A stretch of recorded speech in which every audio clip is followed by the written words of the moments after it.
మనుగడ కోటి అలలుగా పొంగు వరదల వేగాన పడిలేచు అలలకు తీపి కలలకు లేని అలసట నీకేలా నల్ల నల్ల నీళ్లలోన ఎల్లకిల్ల పడ్డట్టున్న అల్లో మల్లో ఆకాశాన చుక్కల్లు అమ్మాయంటి రావిల్లమ్మ అబ్బాయంటి సూర్యుడమ్మ ఇంటి దీపాలవ్వాలంట దిక్కులు ఎవరికి వారే యమునకు నీరే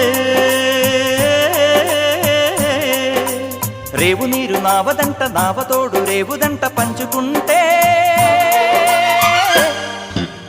గోరువంక వాలగానే గోపురానికి స్వరాల గణగణ గంటలే మోగనేలా గోపబాలుడొచ్చినాక గోకులానికి పెదాల కిలకిల పువ్వులే పుట్ట